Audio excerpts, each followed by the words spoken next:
Selections from St. Augustine Confessions. This is from page 6, 7, and a small part of 8.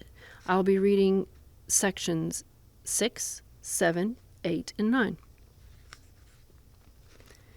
The house of my soul is too small for you to come to it. May it be enlarged by you. It is in ruins. Restore it. In your eyes it has offensive features. I admit it. I know it. But who will clean it up? Or to whom shall I cry other than you? Cleanse me from my secret faults, Lord, and spare your servant from sins to which I am tempted by others. Psalm 31:5. I believe, and therefore I speak. Psalm 115:10. Lord, you know. Psalm 68:6. Have I not openly accused myself of my faults, my God, and you forgave me the iniquity of my heart? Psalm 31:5. I do not contend with you in a court of law. Job 9:3. For you are the truth. I do not deceive myself, lest my iniquity lie to itself. Psalm 26:12. Therefore I do not contend with you like a litigant, because if you take note of iniquities, Lord, who shall stand? Psalm 129:3. 7. Nevertheless, allow me to speak before your mercy, though I am but dust and ashes. Genesis 18:27. Allow me to speak, for I am addressing your mercy, not a man who would laugh at me. Perhaps even you deride me. Psalm 2:4. But you will turn and have mercy on me. Jeremiah 12:15. What, Lord, do I wish to say, except that I do not know whence I came to be in this mortal life, or, as I may call it, this living death? I do not know where I came from, but the consolation of your mercies, Psalm 53:93-19, upheld me, as I have heard from the parents of my flesh, him from whom and her in whom you formed me in time. For I do not remember. So I was welcomed by the consolations of human milk, but it was not my mother or my nurses who made any decision to fill their breasts, but you who through them gave me infant food, in accordance with your ordinance and the riches which are distributed deep in the natural order. You also granted me not to wish for more than you were giving, and to my nurses the desire to give me what you gave them. For by an impulse which you control, their instinctive wish was to give me the milk which they had in abundance from you. For the good which came to me from them was a good for them, yet it was not from them, but through them.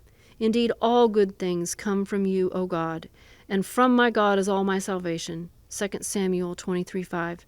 I became aware of this only later, when you cried aloud to me through the gifts which you bestow both inwardly in mind and outwardly in body. For at that time I knew nothing more than how to suck and be quieted by bodily delights, and to weep when I was physically uncomfortable. 8. Afterwards I began to smile, first in my sleep, then when awake.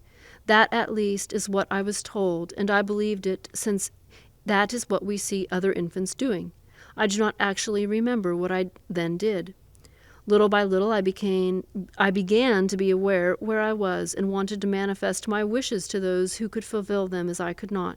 For my desires were internal, adults were external to me, and had no means of entering into my soul. So I threw my limbs about and uttered sounds, signs resembling my wishes, the small number of signs of which I was capable, but such signs as lay in my power to use, for there was no real resemblance.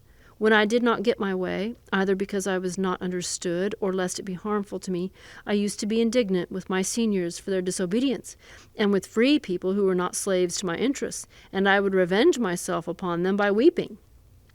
That this is the way of infants, I have learned from those I have been able to watch. That is what I was like myself, and although they have not been aware of it, they have taught me more than my nurses with all their knowledge of how I behaved. 9. My infancy is long dead, and I am alive. But you, Lord, live, and in you nothing dies. You are before the beginning of the ages, and prior to everything that can be said to be before. You are God and Lord of all you have created. In you are the constant causes of inconstant things.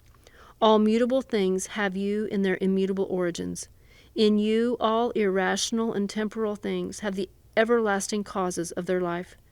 Tell me, God, tell your suppliant, in mercy to your poor wretch, tell me whether there was some period of my life, now dead and gone, which preceded my infancy. Or is this period that which I spent in my mother's womb? On that matter also I have learnt something, and I myself have seen pregnant women. What was going on before that, my sweetness, my God? Was I anywhere, or any sort of person? I have no one able to tell me that, neither my father, nor my mother, nor the experience of others, nor my own memory. But you may smile at me for putting these questions. Your command that I praise you and confess you may be limited to that which I know. End of 9.